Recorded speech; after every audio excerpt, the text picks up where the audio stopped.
We are so thrilled to have so many of you out tonight. 500 folks out tonight between the upper rooftop and the lower rooftop. Yes! I am John Cook. I'm the co-founder of GeekWire, and we are so thrilled to have you out here tonight for our annual Sounders Day barbecue on the First Mode rooftop deck. Isn't this amazing? Isn't this Seattle? Look at this. What a night. All right, and we couldn't host an event like this without our great sponsors at First Mode. First Mode is doing some amazing stuff in the aerospace and climate tech space. They're hiring like mad. They just merged. Fast-growing company, one of the innovative companies that we love to cover at GeekWire.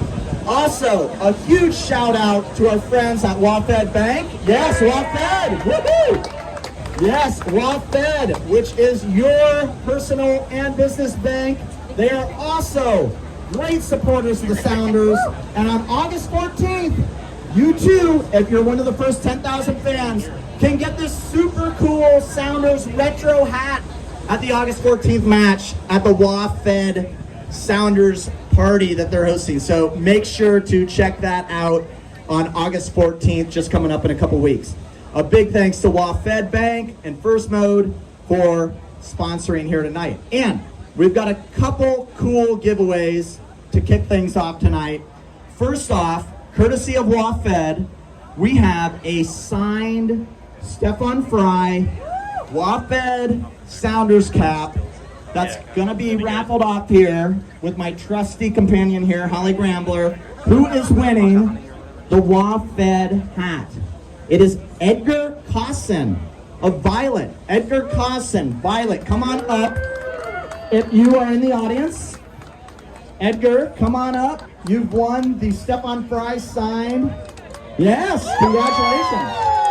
Look at that. Good work. Good work. You didn't have to do much for this, did you? Yeah, you just showed up. Just showing up, you win something. Okay, now the winner of the Stefan Fry soccer ball presented by our partners at WaFd Bank is Crystal Clarity of S25 Public Relations. Crystal! Yes. Oh, S2S. Yes, S2S. Thank you so much, S2S, for being out tonight. And again, thanks to WaFd Bank for sponsoring this great event tonight. Remember, August 14th, you can get one of these cool Sounders hats as well. Okay. Also, a big thanks to Double Barrel Barbecue. Who's had the barbecue tonight? Pretty good. And from the best dive bar in Seattle, the Streamline Tavern, serving us beer and wine tonight. Make sure to thank our friends at the Streamline in Lower Queen. We love the Streamline. Okay, now it's my pleasure to introduce Chris Voorhees, the CEO of First Mode, who's helping to sponsor this event tonight. And Chris is a true geek. And we love geeks around GeekWire, of course. You're a geek. All right, I'm going to go through a couple titles here, Chris. Chief Engineer at Planetary Resources, a company that was trying to mine asteroids.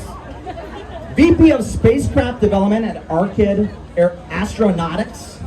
And most impressive, Lead Mechanical Engineer on the Mars Science Laboratory rover at the Jet Propulsion Lab. I mean, let's hear it. We got a geek in the house. Chris, take it away. Thanks, John. And thanks everybody for showing up. This is the second year that we have hosted this event. And as long as John allows us to do it, we are going to continue to host this event because it's right over there. So we kind of have to, like, this is the perfect venue for it. And also, it's a perfect venue for us to highlight the work that we're doing and what we're trying to accomplish here. I wanted to just provide to everybody one fun fact that's technical in nature, and also something for you to reflect on as you're watching the game tonight. You're going to watch it in Lumen Field, right across the street, big stadium. That stadium tonight is going to run with quite a bit of power to make everything happen. That power is just about the same amount as the power that it takes to run the ultra class haul truck that you actually saw, hopefully, on video when you were coming in here.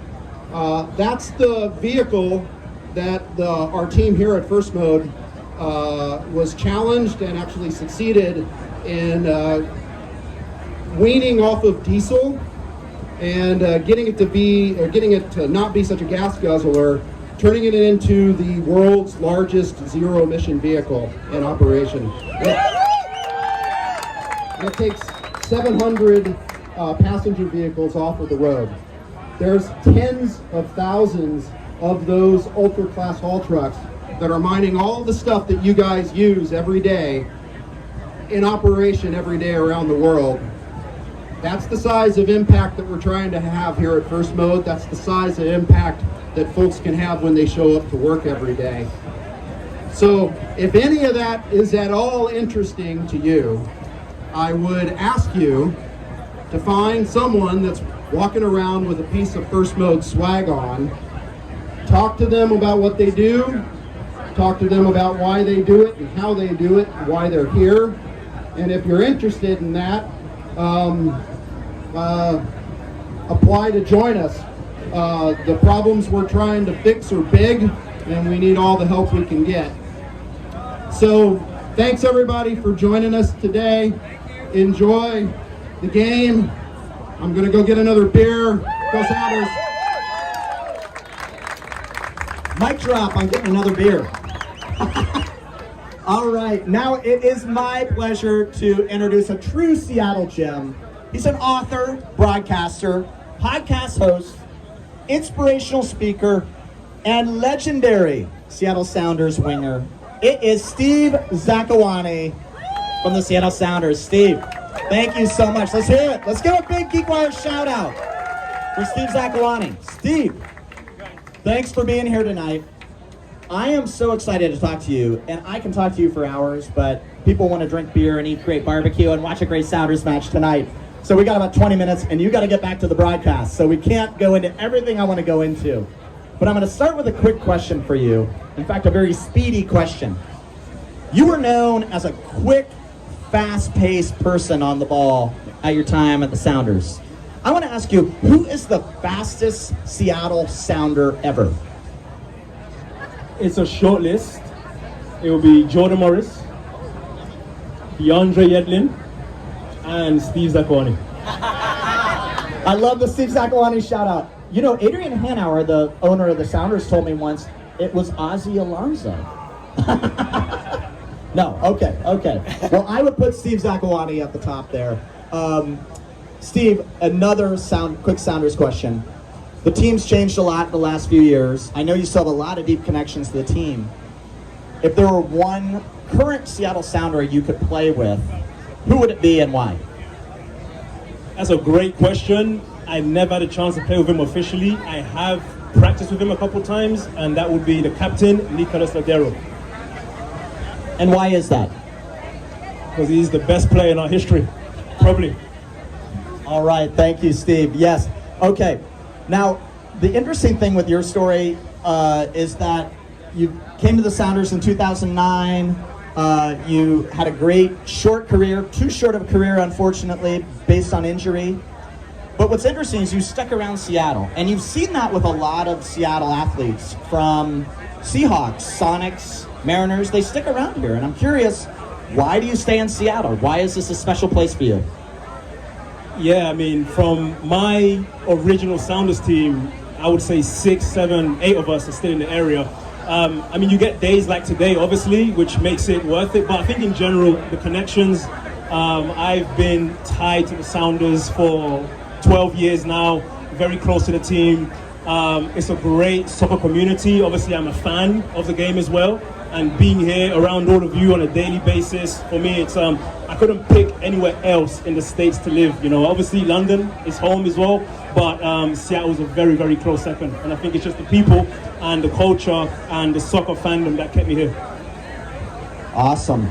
Okay, let's fast forward to the current Sounders. You're now doing your great broadcast career with the team.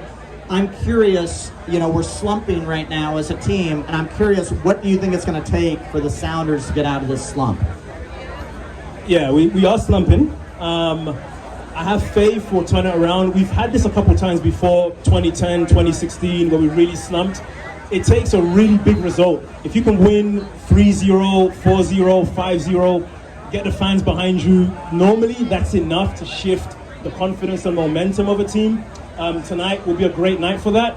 But at the same time, I think the league has improved. It's gotten better. So it's going to be hard for us, but we need all of you, your voices cheering. And I think if a team can win 3-0, 4-0, and just get a really good performance, that carries so much confidence the rest of the way. Awesome. Yeah, and I hope we can pull out that victory tonight. We'll see. And let's give a quick breakdown on FC Dallas in tonight's game. What are we going to see? What's the challenge? This is a really crucial game tonight. Yeah, if we can talk soccer a little bit, Dallas will probably play very defensive. They won't try to attack us as much. I know from inside info I'll give you here, they're going to play a new formation for them, which is with 5 defenders, which means they want to defend. Some of their very best players are not starting the game. You'll see that when it's announced. And so I think it's a great chance for the Sounders actually to get points on the board tonight. But that every game in MLS is tough. I played it for 5 seasons. It's very, very tough. And I think the key tonight is don't let Dallas score first.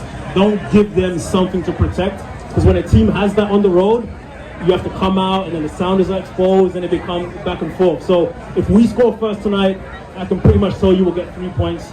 And from Dallas, just expect a very good, solid team, but they'll be happy with a tie tonight. All right. We'll see what happens. We could certainly take a couple goals, that's for sure. Hey, the 2026 World Cup is coming to Seattle and U.S., Mexico. Yes, let's hear it. Come on. World Cup in Seattle, right here at Lumen Field. Yes, it's going to be awesome. What does this community need to do to embrace that? What should we be excited about with this development? I mean, if you're a fan, even a casual fan, a crazy fan, whatever it is, when it comes to this sport that around the world, we call it a beautiful game, for it to come to Seattle, I can't tell you what it means, even to me as a fan. My earliest memories as a soccer kid growing up was the World Cup in the US back in '94. And I was watching that in Europe, and just the image on the TV, the fans, the different nations that came, there's nothing like the World Cup. It's the best event on the planet, sporting event.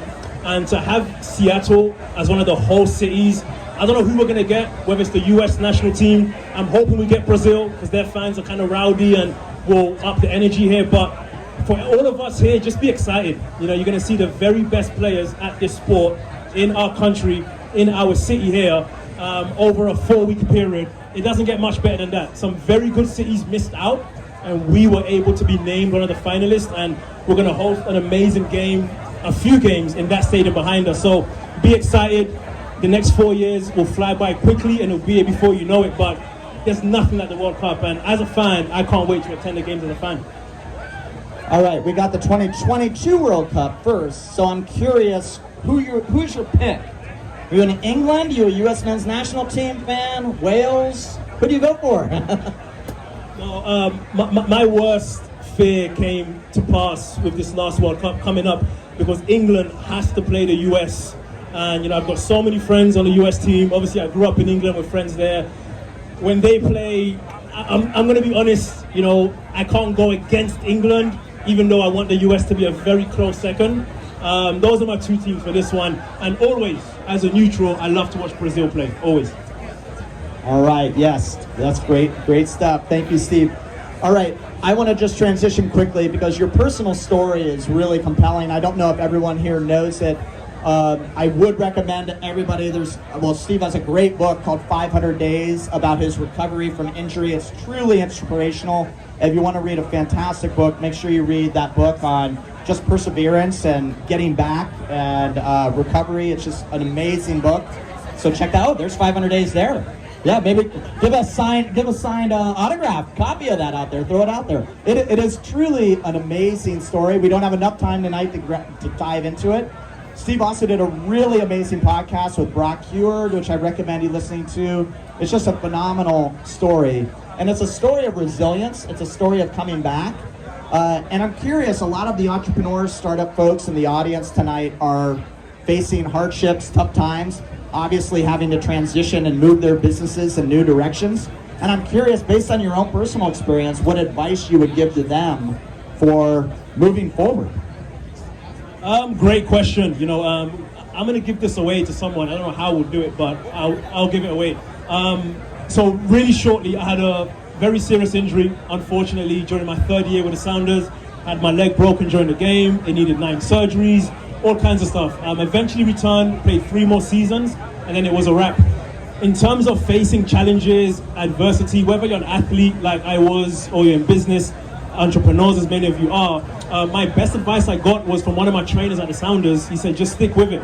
And he said, stick with it every day, stick with it. And when you're trying to come back from a career-threatening injury, there's days you don't want to get out of bed. There's days where you think it will never happen no matter what I do. But what I did see is that when I measured my progress over time, 3 months, 6 months, 9 months, 12 months, I saw the gains. So I think it's important to remind yourself that even a half a step forward is still forward progress, but stick with it, because I think most people give up right at the moment when it's actually about to turn. And there's people that have had my injury who never came back, and the difference would just be I just stayed with it. And it took me over a year, almost 2 years, but in the end, running back out on that field in front of all the fans, it's one of the best nights of my life, and it made it worth it. And I think, for a lot of you, your biggest victories and successes will be right on the other side of this turbulence and adversity you're facing. And I will tell you, just stick with it. And one day it will come together and it'll be worth it. Great advice. Yeah, let's hear it for Steve. Yes, that's awesome. And as part of that, you put 2 simple goals, I think, on your refrigerator at that time. And Friday was an important day because the injury happened on a Friday. And tell folks what those 2 goals were. So my injury was on a Friday, and so every Friday, me and my team of doctors and PTs, we tried to do it so that every Friday I was able to do one more thing than the previous Friday. Whether it was, bearing weight on both legs, or it was on one leg, and it was driving and things like that. And we kept that as personal milestones. On my fridge, I had 2 goals.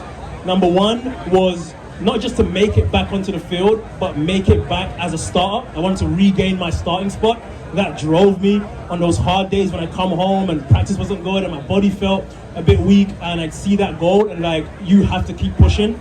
And the second goal was to score a goal again at this stadium and to hear the roar of the crowd. And so I did the first one in June or July of that season, and then in September I was able to score in a game against San Jose. And listen, I've scored way better goals in my career, but none more meaningful than that one.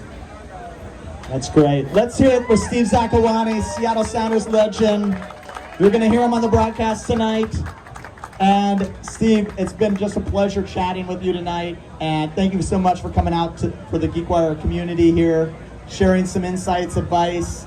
I hope we get this victory tonight.